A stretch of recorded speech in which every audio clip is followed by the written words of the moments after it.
सीख कर तो हवाई जहाज भी चलाया जा सकता है और बिना सीखे तो साइकिल चलाना भी असंभव। कैसे आप मान सकते हैं कि सर मुझे ये नहीं आता, मुझे वो नहीं आता? नहीं आता तो आप अपने आप से पूछिए कि आपने सीखने में कितना प्रयास किया है। यदि आपने प्रयास किया होगा तो यकीन मानिए वो चीज आपको आई होगी। साथियों जय हिंद, मैं अनुराग पांडे आपका हार्दिक स्वागत करता हूं आज के इस वीडियो सेशन में। देखिए आज के इस वीडियो में हम देखेंगे नरेशन के एक्सरसाइज। देखिए नरेशन को जब हमने पढ़ा था तो स्टार्टिंग में आपको मैंने बताया था, जब मैंने पढ़ाया था उस टाइम बताया था कि नरेशन को हम दो पार्ट में पढ़ेंगे। यहाँ पर एक क्वेश्चन बेस्ड ऑन टेंस और क्वेश्चन बेस्ड ऑन सेंटेंस। जो क्वेश्चन बेस्ड ऑन सेंटेंस थे उसको मैंने आपको अलग अलग टाइप में बताए थे कि इंट्रोगेटिव सेंटेंस होते हैं, एक्सक्लेमेटरी सेंटेंस होते हैं, असर्टिव सेंटेंस होते हैं, इस प्रकार में मैंने बताया था। तो आज जो क्वेश्चन हम देखेंगे वो क्वेश्चन बेस्ड जो होंगे सेंटेंस, लेकिन सेंटेंस में कौन सा टाइप, इंट्रोगेटिव सेंटेंस जो होते हैं उस प्रकार के हम एक्सरसाइज को यहाँ पर कवर करेंगे। इस प्रश्न को जरा पढ़िए और इसका आंसर देने का प्रयास करिए कि इसका आंसर क्या होगा। सही बच्चे कमेंट करके बताएं, भले ही गलत हो लेकिन आप आंसर देने का प्रयास करिए। इसके बाद मैं इसका सही आंसर भी आपको बताऊंगा कि इसका सही आंसर क्या होगा और कैसे इसे बहुत आसान तरीके से आप निकाल सकते हैं इसका आंसर। देखिए इसका जो सही आंसर है वो है ऑप्शन ए। अब आइए हम समझते हैं ऑप्शन ए यहाँ पर सही क्यों है। यहाँ पर देखिए जो सेट टू है, सेट टू को हम किस में बदलेंगे? सेट टू को हम आस्क में बदलते हैं, ये मैंने आपको बताया था। तो सेट टू को आस्क में बदलते हैं। देखिए आस्क यहाँ पर भी है, आस्क यहाँ पर भी है, ठीक है। हमने इंक्वायर वर्ड में इंक्वायर्ड में बदल सकते हैं, लेकिन अभी यहाँ पर देखिए सेट टू को हम किस में बदलते हैं? आस्क में बदलते हैं। यहाँ आप कॉमा भी लगा दीजिएगा, यहाँ कॉमा भी है। तो अगर मान लीजिए सेट टू को हम किस में बदलते हैं? आस्क में, और कॉमा इन्वर्टेड कॉमा हटता है। और यदि क्वेश्चन हेल्पिंग वर्ब से स्टार्ट हो, यदि क्वेश्चन जो है हेल्पिंग वर्ब से स्टार्ट हो तो उसमें याद रखिए डेट नहीं लगाना है। अगर क्वेश्चन जो है इंट्रोगेटिव होता है तो याद रखिए उसमें डेट नहीं लगता, तो डेट तो कहीं पर भी नहीं है। लेकिन अगर ये कॉमा इन्वर्टेड कॉमा हटेगा तो या तो लगता है इफ या तो लगता है वेदर। तो देखिए वेदर केवल ऑप्शन फर्स्ट में ही है और किसी में आपको इफ और वेदर, देखिए यहाँ पर भी है, यहाँ पर भी है वेदर, लेकिन यहाँ गलत क्यों है? क्योंकि यहाँ पर देखिए यहाँ हर नेम आया है, जबकि यहाँ पर देखिए क्या है, यहाँ भी सही है हर नेम, यहाँ पर भी है, लेकिन यहाँ पर देखिए वाज है और यहाँ पर क्या है? इज है। अगर हम देखें ये जो सेंटेंस है ये पास्ट में है, रिपोर्टिंग वर्ब कैसी है? पास्ट में है। तो रिपोर्टेड जो स्पीच है इसके अंदर का टेंस भी किसमें कन्वर्ट होगा? पास्ट में कन्वर्ट होगा। जबकि यहाँ पर इज योर नेम अंजलि है तो यहाँ पर आएगा जो सेकंड पर्सन होता है। देखिए जो इंट्रोगेटिव वर्ड होता है उसे हमें सिंपल में बदलना होता है। जो इंट्रोगेटिव होता है उसे पहले सिंपल में बदलेंगे। जब सिंपल में बदलेंगे तो यहाँ पर देखिए योर नेम लिखा है ना, यहाँ पर योर नेम, तो योर कौन सा पर्सन होता है? योर होता है सेकंड पर्सन। और सेकंड पर्सन किसके अनुसार बदलता है? सेकंड पर्सन बदलता है ऑब्जेक्ट के अनुसार। देखो SON, सन 1 2 3 था, तो सेकंड पर्सन ऑब्जेक्ट के अनुसार था। ऑब्जेक्ट में यहाँ क्या था? हर। तो इसलिए यहाँ पर क्या आ जाएगा? योर नेम की जगह यहाँ पर आ जाएगा हर नेम, ठीक है। तो यहाँ पर हमने क्या कर दिया? Her name. देखो यहाँ पर भी है, यहाँ इज जो है, इज की जगह सब्जेक्ट के बाद वर्ब क्या आएगी? पास्ट में आएगी, तो इसकी जगह यहाँ पर क्या आ जाएगा? वाज आ जाएगा। अंजलि था तो अंजलि हो जाएगा। क्वेश्चन मार्क हटाकर उसकी जगह यहाँ पर फुल स्टॉप लगा दिया जाता है, ठीक है। इसलिए ऑप्शन ए वाला यहाँ पर सही होगा। फिर से समझिए, कभी भी यदि याद रखिए सेट टू आएगा तो उसकी जगह क्या लगाना है? आस्क लगाना है। कॉमा इन्वर्टेड कॉमा को हटाकर वहां पर या फिर आपको क्या लगाना है? या तो आपको लगाना है वेदर या तो लगाना है इफ, डिपेंड करेगा सिचुएशन पर, ठीक है। इफ या वेदर लगाते हैं और जो इन्वर्टेड कॉमा के अंदर होता है रिपोर्टिंग वर्ब में उसे सिंपल करके लिखते हैं। वो अभी देखिए हेल्पिंग वर्ब से स्टार्ट है, वो इंट्रोगेटिव है, तो इंट्रोगेटिव को हमें क्या करना है? सिंपल करके लिख देना है। जब इसको हम सिंपल करेंगे तो इसकी जो पर्सन है, पर्सन तो चेंज होगा। तो यहाँ योर नेम था तो यहाँ पे क्या आ जाएगा? हर नेम आ जाएगा, क्योंकि सेकंड पर्सन ऑब्जेक्ट के अनुसार चेंज हो जाएगा। और यहाँ पर ये देखिए ये कैसा है? पास्ट में है ना, तो इसके अंदर का टेंस भी पास्ट में हो जाएगा। तो यहाँ पास्ट में करेंगे तो क्या हो जाएगा? वाज। और कभी भी याद रखिए यदि क्वेश्चन में अगर सेंटेंस इंट्रोगेटिव है तो आंसर में कभी भी अगर जहां इंट्रोगेटिव क्वेश्चन मार्क लगाओ उसको तुरंत रिजेक्ट कर देना है, क्योंकि आंसर में कभी भी इंट्रोगेटिव नहीं होगा, उसको सिंपल बनाना पड़ेगा आपको, ठीक है। इसलिए ऑप्शन यहाँ पर ए वाला सही है। आइए इस प्रश्न का हम आंसर देखते हैं, कैसे इस प्रश्न का आपको आंसर लगाना है। यहाँ पर दिया गया है कि the visitor said is your mother at home. तो देखिए द विजिटर सेड है ना, तो सेड को हम किस में बदलेंगे? आस्क में बदलेंगे। तो आस्क देखिए यहाँ पर भी है, यहाँ पर भी है, यहाँ पर भी है, यहाँ पर ही है। चारों विकल्प में आस्क दिया गया है, लेकिन याद रखिए आस्क के साथ टू नहीं लगाना है, ठीक है। आस्क के साथ टू नहीं लगाना है, जहां भी आस्क के साथ टू लगा है वहां पे तुरंत उसको रिजेक्ट कर दीजिए, ठीक है। ये दोनों रिजेक्ट हो गए। अब हम बात करते हैं कि इस ये देखिए कौन सा सेंटेंस है? हेल्पिंग वर्ब से स्टार्ट हुआ है सेंटेंस, और हेल्पिंग वर्ब से है लेकिन कैसा है? इंट्रोगेटिव है। हेल्पिंग वर्ब से है लेकिन कैसा है? इंट्रोगेटिव है। तो याद रखिए कभी भी जो इसका आंसर होगा सब फुल स्टॉप में होगा, इंट्रोगेटिव किसी में भी नहीं होगा। यहाँ हमने देखा किसी में भी नहीं है। लेकिन यहाँ रिपोर्टिंग वर्ब किस में है? पास्ट में है, तो इसके अंदर का टेंस भी पास्ट में कन्वर्ट होगा। लेकिन यहाँ पर इज है तो ये हेल्पिंग वर्ब से स्टार्ट हुआ, तो पहले इसको सिंपल में बदलो। तो इज योर मदर है, तो अगर हम देखें योर, इज योर मदर है ना, यहाँ पे आइए, इज है तो इसमें आंसर में वाज होगा, तो भाई यहाँ तो इज है, हटा दो। तो भैया वाज किस में है, ये तो दोनों गलत हो ही गए थे, तो देखो ऑप्शन डी ही बचेगा। क्यों? क्योंकि देखो यहाँ पर यहाँ पे क्या आ गया, अब आप सोचेंगे सर यहाँ मी क्यों आ गया, ठीक है अभी बताता हूँ। देखिए वेदर, दोनों वाक्य जुड़ना चाहते हैं तो हम इफ या वेदर लगाते हैं, और योर मदर है ना, तो योर जो सेकंड पर्सन होता है वो किसके अनुसार बदलता है, सेकंड पर्सन, देखिए एस ओ एन, सन 1 2 3, सेकंड पर्सन ऑब्जेक्ट के अनुसार। लेकिन यहाँ पर सर कोई ऑब्जेक्ट तो दिया ही नहीं है। जब ऑब्जेक्ट नहीं दिया होता है उस कंडीशन में आपको ऑब्जेक्ट मी मान लेना चाहिए। जब ऑब्जेक्ट नहीं दिया हो उस कंडीशन में यहाँ पर ऑप्शन ऑब्जेक्ट मी मान के आप सोल्व कर सकते हैं। तो यदि हम यहाँ ऑब्जेक्ट मी लिख देते हैं, ध्यान समझिएगा, अगर ऑब्जेक्ट में यहाँ मी लिख देता हूं, तो अब देखिए आज के साथ मी भी लगाए, बिल्कुल सही है। और अगर हम देखें योर मदर जो है, ये सेकंड पर्सन किसके अनुसार, ऑब्जेक्ट के अनुसार, तो योर मदर का क्या होगा, मी मतलब क्या होगा, ये हो जाएगा मी, क्या हो जाएगा, माई मदर, क्या हो जाएगा, माई, मी मतलब होता है फर्स्ट पर्सन, तो मी का क्या हो जाएगा, माई, क्योंकि योर ये सेकंड पर्सन जो है ऑब्जेक्ट के अनुसार ऑब्जेक्ट में था, मी का सब्जेक्ट होगा आई, और आई का पॉजिटिव केस क्या होगा, वो होगा माई, तो माई मदर। अब जो इज है वो किसमें बदल जाएगा, वाज में, और एट होम है तो एट होम ही लगा देंगे, इसलिए ऑप्शन डी सही होगा। देखिए जब तीन गलत हो गए ना, तो तीन गलत हो गए तो चौथा सही होगा, ऐसे भी आप लगा सकते हैं, लेकिन अभी आप सीख रहे हैं तो पूरी चीज जानना जरूरी है, इसलिए यहाँ पर आपको पूरी चीजें भी मैं आपको बता रहा हूँ। यहाँ पर देखिए सियाज सेड लिखा है ना, तो याद रखिए सेंटेंस कैसा है, सेंटेंस है इंट्रोगेटिव सेंटेंस है। कभी भी इंट्रोगेटिव सेंटेंस हो और वो हेल्पिंग वर्ब से स्टार्ट हो, ध्यान समझिएगा, कभी भी सेंटेंस इंट्रोगेटिव हो और वो हेल्पिंग वर्ब से स्टार्ट हो, तो सबसे पहले याद रखना उसमें डेट तो लगाना मत, उसमें डेट तो लगाना मत। भैया टोल्ड नहीं, यहाँ पर आस्क में बदलता है, टोल्ड नहीं लगाएंगे क्योंकि हेल्पिंग वर्ब से स्टार्ट हुआ है, क्वेश्चन वाला वर्ड है, तो यहाँ टोल्ड नहीं आएगा, और भैया डेट भी नहीं आता इंट्रोगेटिव में, मैंने आपको बताया था, तो इस कंडीशन में इसको हटा दो। भैया आस्क इसमें है, आस्क इसमें है, टोल्ड इसमें आया, हटा दो पहले फुर्सत में इसको, ठीक है, क्योंकि इंट्रोगेटिव सेंटेंस है, इंट्रोगेटिव सेंटेंस में आस्क लगाते हैं, सेट टू को किस में बदलते हैं, आस्क में बदलते हैं, तो भैया आस्क केवल है इन दो में, ध्यान समझिएगा, इन दोनों में है ना। अब इन दोनों में देखो तो ये किस में है, रिपोर्टिंग वर्ब पास्ट में है ना, तो इसके अंदर का टेंस किस में जाएगा, पास्ट में, जबकि देखो यहाँ पर क्या है, पास्ट है क्या, बिल्कुल नहीं, हटा दो पहली फुर्सत में, बचाइए लगा दो। अब देखो यहाँ आवाज आ गया, सही है। अब हम समझते हैं सर सही क्यों है, अब इसको समझिए। श्रेयास लिखा है, आस लिखा है, हिज ब्रदर लिखा है तो हिज ब्रदर हो जाएगा। सेट टू को हमने किसमें बदला, आस्क में, तो आस्क में हो गया, हिज ब्रदर हो गया।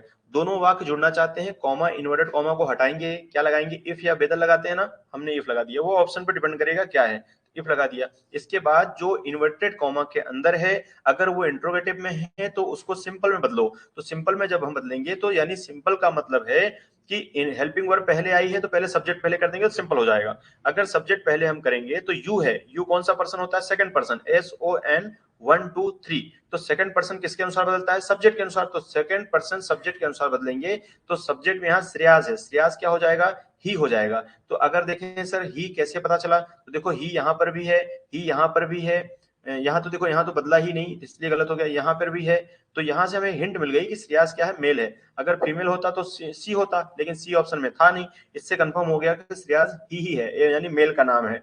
इसके बाद जब हम यहाँ पर जाएंगे तो ये किस में था, ये था पास्ट में ना, तो इसके अंदर का टेंस भी पास्ट में होगा, तो ही के साथ क्या लग जाएगा, यहाँ पर वाज लग जाएगा। अब ये पास्ट में बदल चुका है, आईएनजी फॉर्म थी, आईएनजी फॉर्म लगा दिया हमने, वेटर था, बेटर लगा दिया, और ये फुल स्टॉप भी लगा दीजिएगा, इस प्रकार ये सेंटेंस सही हो जाएगा। यहाँ प्रश्न दिया गया है, he said to me do you smoke, तो देखिए इसको हम कैसे बदलेंगे, क्योंकि सेड टू जब है ना, पहले ये समझो कि ये सेंटेंस कैसा है, इंट्रोगेटिव है। कभी भी सेंटेंस इंट्रोगेटिव हो और हेल्पिंग वर्ब से शुरू हो, कभी भी सेंटेंस इंट्रोगेटिव से स्टार्ट हो और हेल्पिंग वर्ब से शुरू हो, तो पहली फुर्सत में आप याद रखना आंसर में कहीं पर भी क्वेश्चन मार्क नहीं होगा। क्वेश्चन में क्वेश्चन मार्क होगा लेकिन आंसर में कहीं पर भी क्वेश्चन मार्क नहीं होगा। और ऐसी कंडीशन में दोनों वाक्य जब जुड़ेंगे तो याद रखना इफ या वेदर लगेंगे, इफ या वेदर देखिए दोनों में है, इफ या वेदर कहाँ है, दोनों में है। अब हम सॉरी सब में है यहाँ पर इफ या वेदर, तो सेट टू किसमें बदलेगा, सेट टू आस्क में बदलेगा, ये भी हमने देखा भैया, आस्क भी सभी में है, अभी कंफर्म नहीं हो पाया। अब हम क्या करेंगे, जो बचा हुआ अंदर का टेंस है ना, ये इंट्रोगेटिव में है, तो इंट्रोगेटिव सेंटेंस को हमें सिंपल बनाना होता है। तो सिंपल बनाने के लिए देखो इंट्रोगेटिव में क्या होगा कि सेंटेंस हेल्पिंग वर्ब से स्टार्ट हुआ है, और सिंपल में आप क्या करेंगे, सेंटेंस को सब्जेक्ट से स्टार्ट करेंगे। तो जब हम सब्जेक्ट से स्टार्ट करेंगे तो पर्सन चेंज होगा। यू कौन सा पर्सन होता है, यू होता है second person, S O N, you कौन सा होता है, सेकंड पर्सन, और सेकंड पर्सन बदलता है ऑब्जेक्ट के अनुसार। तो ऑब्जेक्ट में क्या था यहाँ पे मी, तो मी का जो सब्जेक्ट होगा वो होगा आई। देखिए आई केवल कहां पर है, यहाँ पर है, यहाँ पे आई है नहीं, यहाँ पर आई है नहीं, इन दोनों को पहली फुर्सत में रिजेक्ट करो, दो रिजेक्ट हो गए। अगर दो रिजेक्ट हो गए, देखिए अब आई यहाँ पर भी है, ठीक है। अब देखो इसके अंदर का टेंस कौन सा है, इसके अंदर का टेंस है प्रेजेंट इंडेफिनिट। क्या है भैया, प्रेजेंट इंडेफिनिट। और प्रेजेंट इंडेफिनिट जो है ना वो बदलता है पास्ट इंडेफिनिट में। प्रेजेंट इंडेफिनिट कैसे बदलता है, पास्ट, जबकि आई के साथ यहाँ क्या लगा दिया, हेड। हेड का मतलब हो गया पास्ट परफेक्ट। हमें पास्ट परफेक्ट में नहीं जाना है, हमें पास्ट इंडेफिनिट में जाना है, इसलिए इसको पहली फुर्सत में रिजेक्ट कर दो। भैया ये दोनों देखो रिजेक्ट तो हो ही गए, बच्चा एक लगा के चले जाओ। यहाँ पे देखिए दोनों वाक्य जुड़ेंगे तो क्या लग जाएगा, इफ या वेदर लगता है, वेदर था ऑप्शन में तो सही है, कोई दिक्कत ही नहीं है।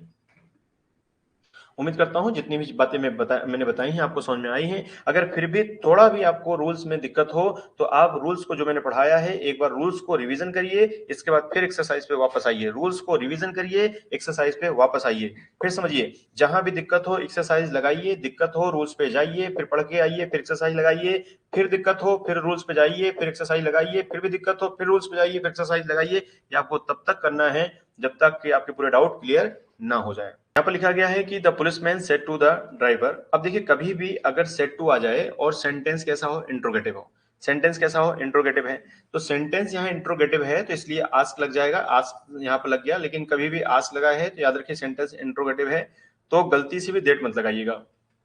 कंजक्शन डेट नहीं लगेगा, इतना आप याद रखिएगा, डेट नहीं लगा है, बिल्कुल अच्छी बात है।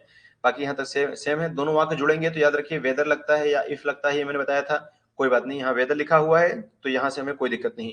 लेकिन यहाँ पर देखें डू यू हैव है, तो हैव है ना, तो हैव का हैव तो होगा ही नहीं, तो भैया हैज भी नहीं होगा, उसी उसी टेंस में तो होगा नहीं, इन दोनों को पहली फुर्सत में हटा दो, है ना, उसी टेंस में तो होगा नहीं, ये तो आपको अंदाजा लग गया उसी टेंस में नहीं होगा। अब हम बात करते हैं सर, अब इन दोनों में देखा जाए हेड और हेड दो दो बार रिपीट हो गए, तो हेड और हेड दो दो बार रिपीट हो गया, इसलिए इसको हटा दो पहली फुर्सत में। अब क्या आएगा भैया, दो दो एक ही दो दो बार यहाँ रिपीट होंगे क्या, नहीं ना, यहाँ पे गलत हो गया। अब आप सोचेंगे सर ये कैसे हो गया, अब मैं आपको बताता हूँ कैसे हो गया। सबसे पहले इस चीज को समझने से पहले आप इस चीज को समझिए, do you have a licence, यहाँ पे लिखा है ना, इसका मतलब है इस टेंस को जरा ऐसे, इसको ऐसे लिखा जा सकता है, इसको ऐसे लिख सकते हैं, have you a licence, have you a licence भी लिखा जा सकता है, लाइसेंस, ठीक है, इसको ऐसे भी लिखा जा सकता है। जैसे अगर मैं एक एग्जांपल आपको दे रहा हूं, एक एग्जांपल के माध्यम समझिएगा। जैसे अगर मैं कहूं आपको हैव यू अ कार, क्या तुम्हारे पास एक कार है, अगर मैं यहाँ कह दूं have you a car, a car, ठीक है। अब ये सेंटेंस देखा जाए तो ये टू हैव का सेंटेंस होता है, वर्ब टू हैव कहते हैं इसको। हैव यू कार का मतलब क्या तुम्हारे पास एक कार है, लेकिन इसी टेंस को, इसी सेंटेंस को मैं ऐसे भी लिख सकता हूं, do you have a car. Have you a car को मैं लिख सकता हूं do you have a car, लिखा जा सकता है ना।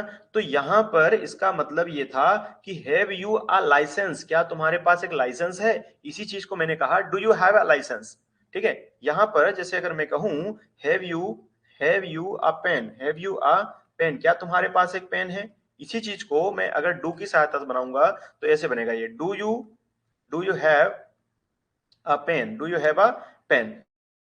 तो यानी इसी एक ही स्ट्रक्चर को हम दो तरीके से बना सकते हैं, डू यू की सहायता से अगर बनाएंगे तो इसको ऐसे बना सकते हैं, नहीं तो ये सही स्ट्रक्चर क्या है, ये वाला था, इसी का परिवर्तित रूप क्या है, ये वाला है। आई बात समझ में। तो अगर हम देखें इसको जरा सा थोड़ी देर के लिए यदि हम देखें, इसको आप ऐसा लिख दीजिए, क्या हैव यू अ लाइसेंस, ऐसा लिख देना हैव यू लाइसेंस, अगर हैव है यहां पर, ठीक है। अब अगर हम सेकंड पर्सन को देखें, ध्यान समझिए, सेकंड पर्सन किसके अनुसार बदलता है, ऑब्जेक्ट के अनुसार। ऑब्जेक्ट में क्या था, ड्राइवर, तो ड्राइवर कैसे बदलेगा, ही में। बोलो इतनी बात समझ में आ गई। अब यहां पर देखें तो अगर हैव है, पहले सब्जेक्ट आ गया, सब्जेक्ट के बाद क्या आएगी, वर्ब आएगी, तो यहां पर हैव है, तो हैव के स्थान पे हैव का क्या हो जाता है, हेड हो जाता है, इसलिए यहां हेड आ गया। अब बात समझ में आ गई होगी। आ लाइसेंस, तो आ लाइसेंस हमने कर दिया। एक्चुअली यहाँ डू यू हैव है ना, इसे हमें समझना पड़ेगा, क्योंकि ऑप्शन में इसके अकॉर्डिंग नहीं दिया था, ऑप्शन में इसके अकॉर्डिंग नहीं दिया गया था। यानी वो एग्जामिनर जानना चाहता है क्या आपको अदर चीजों का भी नॉलेज है कि नहीं, अदर ज्ञान भी है कि नहीं, बस आप सिर्फ रिजेक्ट करने वाली मेथड लगा के आए हो। तो यानी ये जो है ये वर्ब टू हैव होता है। यहां से हमने एक हिंट निकाल ली कि ऑप्शन में ऐसा कुछ था ही नहीं। अगर आप सोचो सर ये तो प्रेजेंट इंडेफिनिट लग रहा है हमको, प्रेजेंट इंडेफिनिट पास्ट इंडेफिनिट में जाएगा, तो भैया अगर देखा जाए देखो ही हेड, तो अगर पास्ट इंडेफिनिट में अगर जाओगे आप तो पास्ट इंडेफिनिट क्या कहता है, सब्जेक्ट, और सब्जेक्ट के तुरंत बाद क्या आती है, सेकंड फॉर्म। तो सेकंड ही हेड, हेव का अगर हम देखें, हेव की सेकंड फॉर्म तो हेड होती है, हेव की सेकंड फॉर्म क्या होती है, हेड होती है। तो प्रेजेंट अगर देखोगे, प्रेजेंट इंडेफिनिट जाता है पास्ट इंडेफिनिट में, तो अगर हम देखें हेव की सेकंड फॉर्म क्या हो गई, हेड, और हेड का मतलब ही क्या हो गया भैया, सब्जेक्ट के तुरंत बाद अगर सेकंड फॉर्म आती है तो पास्ट इंडेफिनिट हो जाता है। तो ये पास्ट में भी देखा जाए तो पास्ट में भी कन्वर्ट हो रहा है, इसलिए यहां पर ए वाला ऑप्शन सही होगा। अगला प्रश्न यहां पर दिया गया है, do you want some more chocolates, ask my cousin. ठीक है, कजन का मतलब होता है चचेरा, मुमेरा, फुफेरा, भाई बहन। ठीक है, अब यहाँ पर देखिए आस्क शब्द उसने पहले से लगा के रखा है क्वेश्चन में, तो एग्जामिनर ने तो अगर यहाँ पर पहले से आस्क दिया है तो आप उसमें कुछ भी परिवर्तन नहीं करेंगे, जैसा है उसको वैसे रहने दीजिए, उसी के अनुसार आप आंसर बताने की कोशिश करिए कि क्या सही होगा। इसका आंसर डी वाला एकदम सही है। आइए हम समझते हैं कैसे सही है। अगर देखा जाए तो ये देखिए आस्क है ना, तो भैया आस्क है तो इसमें कुछ नहीं करना आपको, आस्क का आस्क ही रहना है। देखो आस्क यहाँ पे लिखा है, आस्क यहाँ पे लिखा है, यहाँ सेट टू लिखा गया।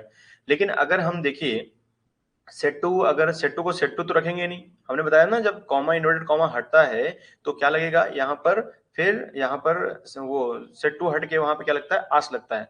यहाँ पे थोड़ा सा आप सुधार कर लीजिएगा, यहाँ क्वेश्चन मार्क भी आएगा, क्योंकि ये डू यू वांट लगा है ना, यहाँ पर मिस्टेक हो गया है, तो इसको आप सही कर लीजिएगा, यहाँ पे टाइपिंग मिस्टेक है तो इसको सही कर लीजिएगा, क्वेश्चन मार्क लगा दीजिएगा। तो यहाँ अगर हम देखें तो अब देखें ये क्वेश्चन पूछा जा रहा है, ठीक है, अब क्वेश्चन पूछा जा रहा है तो आज सब में है तो ठीक है, कोई दिक्कत नहीं। इसके बाद देखिए मी यहाँ पर भी है, यहाँ पर भी है, यहाँ पर भी है, यहाँ पर भी है, लेकिन ये वाला तो रिजेक्ट कर दिया आपने, बी वाला। अब देखिए डेट, मैंने बताया था जब इंट्रोगेटिव सेंटेंस हो तो वहां डेट हटा दीजिएगा, डेट यहाँ भी हटा दीजिए पहली फुर्सत में। अब यहाँ पर देखें, यहाँ पर आई वांट लिखा है, बस यहाँ देखिए दो, अब ए को देखिएगा और डी को देखिएगा, दोनों में से ऑप्शन हमें चूज करना है कि कौन सा सही है।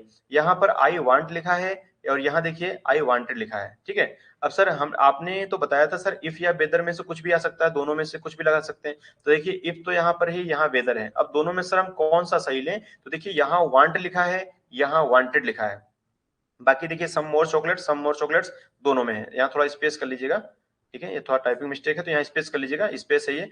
तो अगर देखा जाए तो यहाँ पर जो वांट लिखा है ना, यहाँ तो वांटेड हो गया, जबकि यहाँ क्या है, यहाँ वांट है ना। डू यू वांट, अगर ये प्रेजेंट इंडेफिनिट टेंस में है तो देखिए ये आस्क मतलब ये पास्ट है, तो अगर ये प्रेजेंट इंडेफिनिट में है, जब ये जुड़ेगा तो पास्ट इंडेफिनिट में हो जाएगा, और पास्ट इंडेफिनिट में वांट नहीं होगा, वांटेड होगा, इसलिए ये ए वाला भी गलत हो गया, तो डी वाला ऑप्शन क्या हो जाएगा, सही हो जाएगा। अगले प्रश्न की ओर हम बढ़ते हैं। यहाँ प्रश्न दिया गया है, do you really come from Spain, said the queen. ये यहाँ पर डायरेक्ट में प्रश्न दिया है, आपको इनडायरेक्ट में बदलना है कि इसका आंसर क्या होगा। कमेंट करके सही बच्चे जरूर बताएं इसका आंसर क्या होगा। सभी क्वेश्चनों को एक बार देखिए क्वेश्चन को, इसके बाद आंसर देने का प्रयास करिए, फिर मैं इसका आंसर आपको बताता हूँ कैसे इसको सोल्व करना है।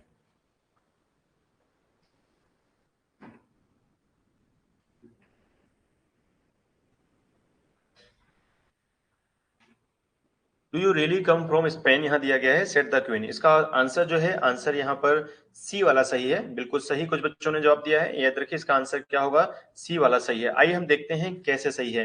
Do you really come from Spain, अगर देखा जाए डू यू, ये जो देखा जाए ये भैया इंट्रोगेटिव है सेंटेंस, और देखिए इसको आगे पीछे कर दिया गया है, तो उससे आप कंफ्यूज मत होइए। सेट द क्वीन को यहाँ पीछे रख दिया गया है, शुरू में भी रखा जा सकता है। एग्जामिनर है वो आपको चेक करने के लिए कहीं पर भी दे सकता है, कि वो देखना चाहता है कि आपको चीजें पता है कि नहीं, आगे पीछे वो कहीं करके देख सकता है। तो अगर हम देखें ये जो सेंटेंस है ये इंट्रोगेटिव सेंटेंस है, और यहाँ देखा जाए ये किसमें है, ये डू यू हेल्पिंग वर्ब से स्टार्ट हुआ। सबसे पहले इसको सिंपल बना लो, सिंपल जब हम बनाएंगे तो दोनों वाक्य जुड़ेंगे, तो भैया सेट टू जो है, सेट किसमें बदल जाएगा, आस्क में बदल जाएगा, ठीक है, आस्क में बदल दिया। दोनों वाक्य जुड़ेंगे तो कॉमा इन्वर्टेड कॉमा हट कर क्या लग जाएगा, यहाँ पर लग जाएगा वेदर। इफ या वेदर मैंने बताया था, तो यहाँ वेदर है, देखिए इफ किसी ऑप्शन में नहीं दिया गया है तो वेदर में हम बदल सकते हैं, बिल्कुल सही है। इसके बाद जो फर्स्ट पर्सन होता है वो किसके अनुसार, इसको ये इन्वर्टेड इंट्रोगेटिव है, इसको सिंपल में बदलेंगे, तो जो फर्स्ट पर्सन है वो किसमें बदलेगा, ये बदलेगा first person, do you really came from Spain said the queen. यहाँ पर देखा जाए तो यहाँ ही आ गया, हाँ सेकंड पर्सन है, यू कौन सा पर्सन है, यू सेकंड पर्सन है, सेकंड पर्सन बदलता है ऑब्जेक्ट के अनुसार। सर ऑब्जेक्ट तो यहाँ कुछ है ही नहीं, तो हम कैसे मान लें कि ऑब्जेक्ट यहाँ पर ही बदलेगा। तो देखिए कभी भी जब ऑब्जेक्ट नहीं दिया है, the queen said the queen, अगर इसको पढ़िएगा the queen said to him, him में। यहाँ पर अगर याद रखिएगा, अभी आप सोचेंगे सर आपने तो मी बताया था कि जब ऑब्जेक्ट नहीं हो तो वहां मी मानते हैं। बिल्कुल सही बताया था कि जब ऑब्जेक्ट नहीं हो तो वहां हमें मी मानना है। क्या मानना है? मी मानना है। लेकिन याद रखिए अगर मी नहीं है ऑप्शन में, अगर मी भी नहीं है सर तो क्या माने उस कंडीशन में? याद रखिए क्या मानना है उस कंडीशन में? हमें यहाँ पर हिम मानना होता है। क्या मानना होता है? हिम। अगर ऑब्जेक्ट नहीं है तो पहली वरीयता क्या देनी है आपको? पहली वरीयता में आपको देना है मी। अगर मी भी नहीं मिले ऑप्शन में, अगर दोनों आएंगे, ऐसा नहीं होता, एग्जामिनर भी पढ़ा लिखा होता है, नहीं आएंगे। मैं आपको यहाँ एक नहीं कई एग्जाम्पल मैं आपको बताऊंगा, क्योंकि मैं पहली बार आपको नहीं पढ़ा रहा हूँ, कई बार मैंने बच्चों को सेट पेपर लगवाए हैं, तो फिर मैंने पाया है ये सब चीजें कि अगर मी नहीं आएगा तो फिर क्या आएगा? ही आएगा। ही का क्या होता है? हिम आता है। ठीक है, ऑब्जेक्टिव, अगर ऑब्जेक्टिव रूप में या तो मी मानना है या तो हिम मानना है। ठीक, इसके अलावा कुछ अगर आएगा सर तो कैसे मानेंगे? वो डिपेंड करेगा ऑप्शन से। फिर हम ऑप्शन से यहाँ डिसाइड करेंगे कि यहाँ ऑब्जेक्ट में ही माना है, मी माना है या यू माना है। देखो या तो यू आएगा या तो ही आएगा या तो मी आएगा, लेकिन सबसे ज्यादा आएंगे आपको मी और ही। इसके बाद एक अगर आता है तो वो आता है देम वाला। ठीक है, जब आएगा तब हम उसको बताएंगे आपको, अभी हम इस पे फोकस करते हैं। यहाँ पर अगर देखा जाए तो अगर मान लो यहाँ ऑब्जेक्ट के रूप में हम क्या मान लें? ऑब्जेक्ट में हमने मान लिया यहाँ पर ही।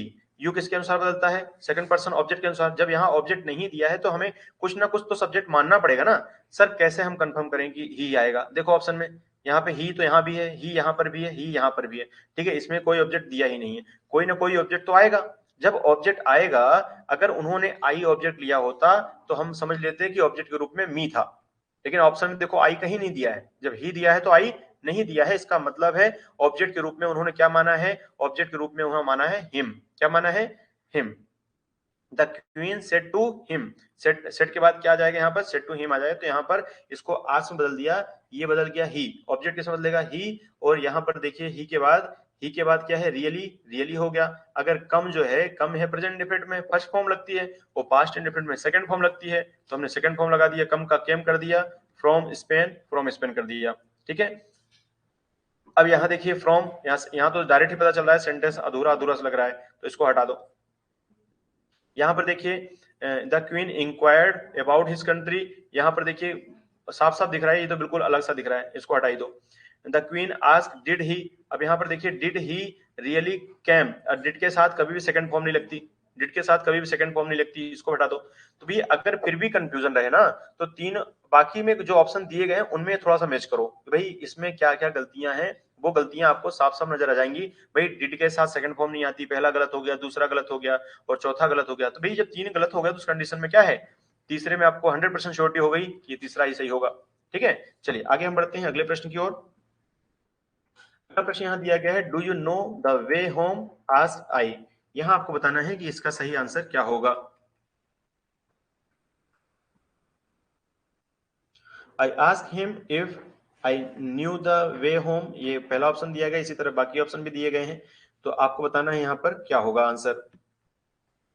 देखिए सबसे पहले अगर हम देखें तो डू यू लिखा है ना, डू यू लिखा है मतलब ये present indefinite, do you know मतलब ये प्रेजेंट इंडेफिनिट टेंस है। प्रेजेंट इंडेफिनिट टेंस है, इसका मतलब ये पास्ट इंडेफिनिट टेंस में बदलेगा, और पास्ट इंडेफिनिट टेंस में सेकंड फॉर्म होती है। क्या होती है? सेकंड फॉर्म होती है। तो भैया सेकंड फॉर्म यहाँ नहीं है, पहले इसको हटा दो। सेकंड फॉर्म यहाँ पे नहीं है, पहले इसको हटा दो। जितना जल्दी हटा दोगे ना, रिजेक्ट कर दोगे, उतना आपको आसान होगा उसको सर्च करने में। अब यहाँ पर देखा जाए कि भैया I ask him if he new the way of, अब यहाँ पर देखिए, इसमें देखो आस्क साथ टू नहीं लगता, जबकि देखो यहाँ पर हिम है, यहाँ पर देखो सेकंड फॉर्म है, यहाँ पर भी है, यहाँ पर भी सेकंड फॉर्म है। अब जब दोनों में सेकंड फॉर्म है तो मेरे भाई मैंने बताया था ना, आस्क के साथ टू मत लगाना। आस्क के साथ क्या नहीं लगाना? टू मत लगाना, इसलिए इसको रिजेक्ट कर दिए, बस एक ही बचा, उसको लगा के चले जाना। आस्क के साथ टू मत लगाना और टोल्ड के साथ टू मत लगाना। अगर तुम्हारे एग्जाम में एक भी प्रश्न या आ जाएगा और जब तुमसे छोटी छोटी बातों से प्रश्न बन जाएगा, तब तुम्हें मेरी याद आएगी। देखिए इसका जो सही आंसर है वो क्या है? आंसर इसका डी वाला एकदम सही है। जिन बच्चों ने आंसर दिया है बिल्कुल सही आंसर दिया है, डी जिनका आंसर सही है। चलिए देखते हैं हम कैसे। अगर यहाँ पर देखें ही सेड है ना, सेड को हम बदलेंगे आस्क में। आस्क यहाँ भी है, यहाँ भी है, यहाँ भी है, यहाँ भी है।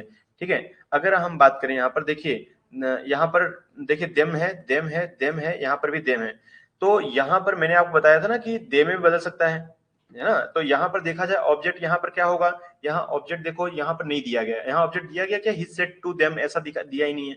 जब देम नहीं दिया है इसका मतलब है कि हमने ऑप्शन को देखकर अंदाजा लगा लिया, चारों ऑप्शन में क्या दिया है, देम। अगर मी दिया होता तो फिर कंफ्यूजन होती, भाई मी होगा कि देम होगा, यहाँ पर हिम होगा कि क्या होगा। कभी भी एग्जामिनर ऐसे ऑप्शन नहीं देता है, क्योंकि एग्जामिनर भी जानता है, पढ़ा लिखा एग्जामिनर बना है, वो आपको जानता है कि भी ये बच्चा कंफ्यूज हो जाएगा इसमें।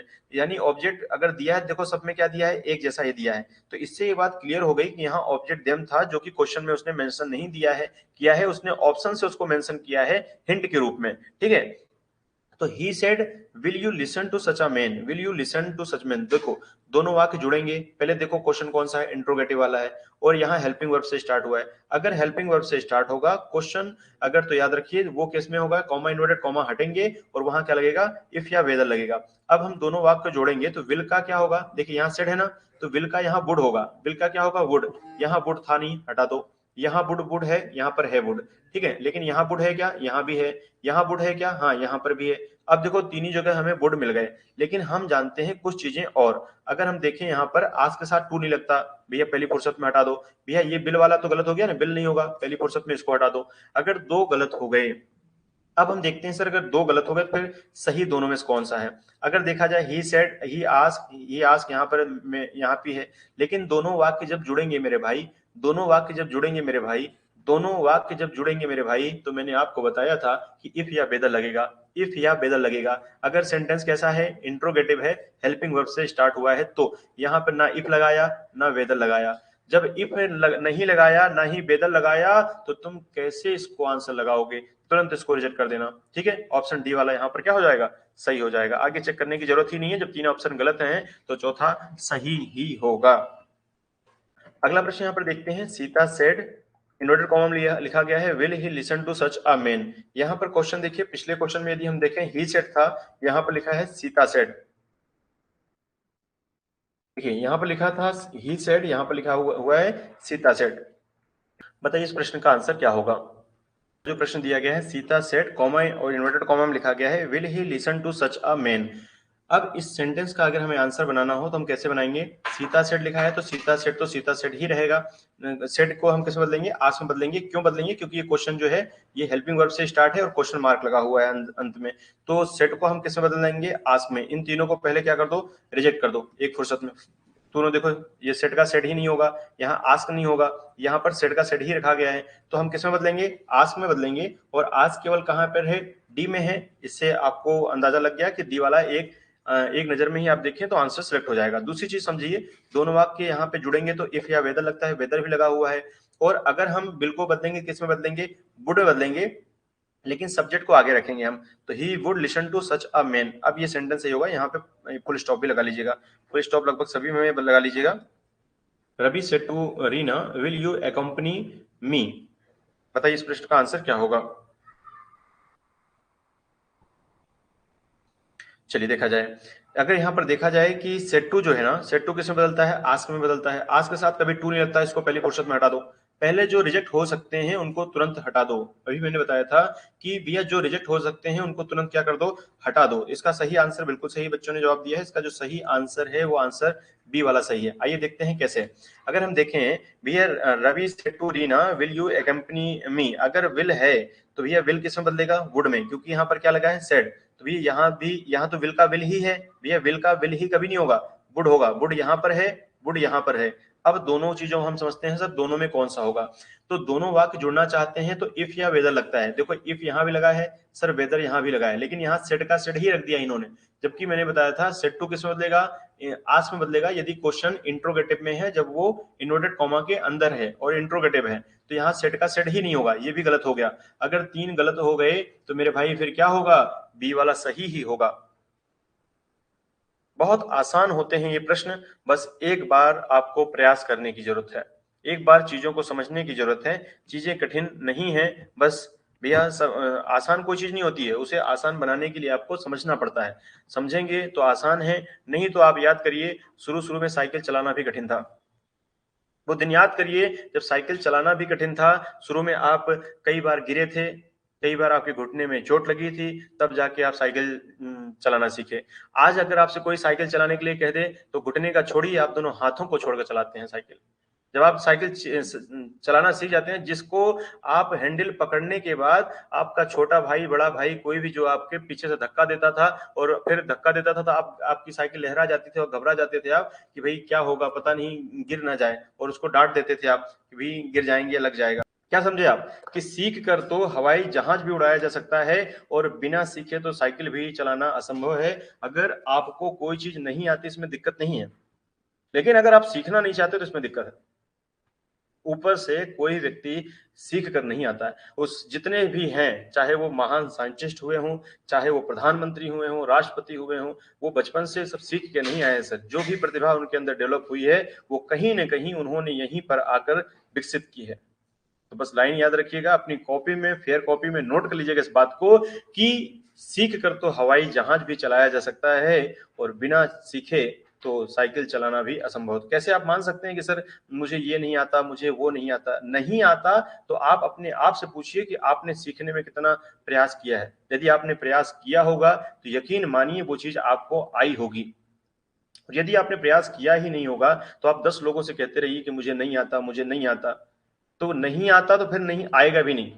और यदि आपने कहा नहीं आता लेकिन मैं प्रयास करूंगा, मैं सीखूंगा, आज देखिए यही चीजें आपसे पहले नहीं बनती थी, लेकिन आज आपने मेरे साथ समय दिया, आपने प्रयास किया, तो आप में से मैं देख रहा हूं बहुत से बच्चों ने आंसर दिया और बिल्कुल सही आंसर दिया। मेरे बताने से पहले ही बच्चों ने आंसर सही दिया है। ठीक है, काफी बच्चे देखिए मेरे साथ जुड़े हुए हैं। इसमें ललिता भी जुड़ी हुई है हमारे साथ, ललिता हैं, अजय हैं, और काफी बच्चे, कपिल हैं, मनोज मनोज मीना हैं, विशाल हैं, सरिता दांगी हैं, नंदलाल हैं, और सौम्या तिवारी भी हमारे साथ जुड़ी हैं। ठीक है, ललिता साहू हैं, पलक हैं, अजय हिरवार हैं, गिरजा हैं, और माखन हिरवार हैं। और बहुत बहुत स्वागत है आप लोगों का। तो बस इस कॉपी में, अपनी फेयर कॉपी में जहां भी है, इसको नोट कर लीजिए, आप कभी डिमोटिवेट नहीं होंगे। ठीक है, कि सीख कर तो हवाई जहाज भी उड़ाया जा सकता है और बिना सीखे तो साइकिल चलाना भी असंभव है। आज के लिए इतना काफी है, फिर मिलेंगे नेक्स्ट क्लास में अगली एक्सरसाइज के साथ। तब तक के लिए जय हिंद।